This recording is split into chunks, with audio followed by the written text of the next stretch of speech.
اعوذ باللہ من الشیطان الرجیم بسم اللہ الرحمن الرحیم هو الذی یصورکم فی الارحام کیف یشاء لا الہ الا هو العزیز الحکیم۔ سورہ آل عمران آیت نمبر 6۔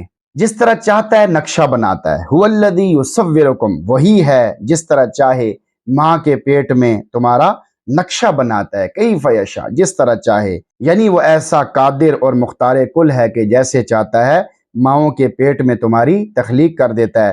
چنانچہ کسی کو نر کسی کو مادہ بنا دیا، کسی کو بدصورت کسی کو خوبصورت بنا دیا، کسی کو کالا کسی کو گورا بنا دیا، کسی کے اعضاء صحیح سالم کسی میں نقص رکھ دیا۔ وہ جیسے چاہتا ہے ویسے ہی چیز ظہور میں آ جاتی ہے۔ یہ نہیں ہو سکتا کہ خالق تو کچھ اور طرح تخلیق کرنا چاہے اور پیدا ہونے والا اپنی طاقت سے کچھ اور بن جائے۔ اس میں اس بات کی طرف اشارہ ہے کہ جو اپنی صورت خود نہیں بنا سکتا وہ معبود کیسے ہو سکتا ہے؟ بس حضرت عیسیٰ علیہ السلام کو خدا ماننے والے ذرا سوچیں، کیا حضرت عیسیٰ علیہ السلام کی تخلیق ان کی ماں کے پیٹ میں نہیں ہوئی؟ جس کی تخلیق کی جائے وہ مخلوق ہوتی ہے یا خالق ہوتا ہے؟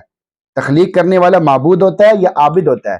اپنے دل میں ڈوب کر ذرا سوچیں کہ خالق اور مخلوق میں زمین و آسمان سے بھی زیادہ فرق ہے کہ نہیں ہے؟ اگر صحیح نیج پہ سوچیں گے، صحیح طریقے سے سوچیں گے تو اللہ تعالیٰ کی عظمت کی بڑائی ظاہر ہو جائے گی اور مخلوق کی بیچارگی کمزوری آپ کے اوپر واضح ہو جائے گی۔ اپنے من میں ڈوب کر پا جا سراغ زندگی، تو اگر میرا نہیں بنتا تو نہ بن، اپنا تو بن۔ لا الہ الا ہو، اس کے سوا اور کوئی معبود نہیں، یعنی اس کے سوا نہ کوئی خالق ہے نہ مصور ہے، وہی خالق ہے، وہی ماں کے پیٹ میں تصویریں بنانے والا ہے۔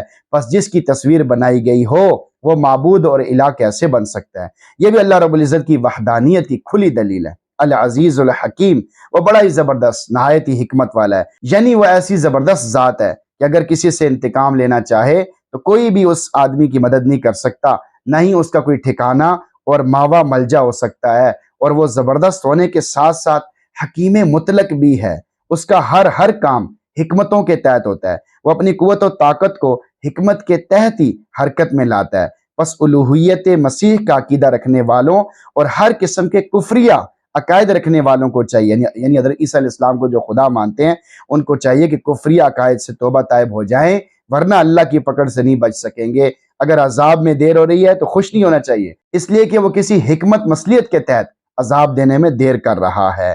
آیت کا میسج آپ کے نام۔ نمبر 1، عذاب میں تاخیر ہونے سے دھوکہ نہ کھائیں۔ اگر کوئی قوم، فرد یا جماعت اللہ رب العزت کی نافرمانی میں مبتلا ہو اور اس کے باوجود عذاب نہ آ رہا ہو تو اس سے یہ نہیں سمجھنا چاہیے کہ وہ عذاب سے بچ گئے، بلکہ اللہ رب العزت حکیم ہے، وہ اپنا ہر کام حکمت کے تحت کرتے ہیں۔ اس کا تاخیر کرنا کسی حکمت کے تحت ہوگا، لہذا اس کی مہلت سے کبھی بھی دھوکہ نہیں کھانا چاہیے۔ نمبر 2، یہ نظریہ باطل ہے۔ اس آیت سے واضح ہوا کہ حضرت عیسیٰ علیہ السلام کو خدا ماننا یا اللہ کا بیٹا ماننا یہ عقیدہ باطل ہے، اس لیے کہ دوسرے انسانوں کی طرح ان کی تصویر اور تخلیق بھی ماں کے پیٹ میں ہوئی ہے۔ جس کی تخلیق ہوتی ہے وہ مخلوق ہوتی ہے، خالق نہیں ہوتی۔ تمام مذاہب جو اللہ تعالیٰ کے سوا کسی اور کو الہ مانتے ہیں، ان تمام کا رد بھی اس آیت کے اندر آ گیا ہے۔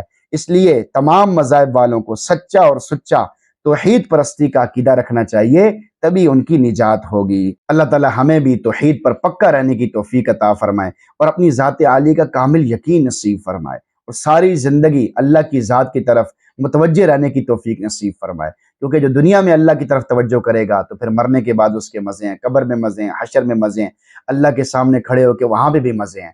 لیکن اگر دنیا میں اللہ کی طرف توجہ نہ کی، دنیا میں اپنے کاموں میں لگے رہے، اللہ کو ناراض کرتے رہے، تو پھر مرتے ہی پٹائی شروع ہو جائے گی۔ موت کے وقت پٹائی ہوگی، قبر میں پٹائی ہوگی، حشر میں پٹائی ہوگی، اللہ کے سامنے بڑی شرمندگی کے ساتھ کھڑا ہونا پڑے گا۔ ہم سب نے اللہ کے سامنے کھڑے ہونا ہے، اس لیے اللہ نے فرمایا وَلِمَنْ خَافَ مَقَامَ رَبِّهِ جنتان، جو اپنے رب کے سامنے کھڑے ہونے سے ڈرا، اپنے رب کے سامنے کھڑے ہو کہ میں اللہ کو کیا جواب دوں گا؟ اللہ جب میرے سے پوچھیں گے تو کیا کر رہا تھا، یہ کام کیوں کیا، یہ کیوں کیا، میں کیا جواب دوں گا؟ کیا لے کر آئے، کیا چھوڑ کر آئے، ماں قدمت ماں اخرتا، تو اس وقت میں کیا جواب دوں گا؟ جو آدمی دنیا میں یہ سوچ لے گا وہ آخرت میں بچ جائے گا، جو دنیا میں یہ نہیں سوچے گا، دنیا میں غفلت کی زندگی گزارے گا، پھر اسے آخرت میں رونا پڑے گا۔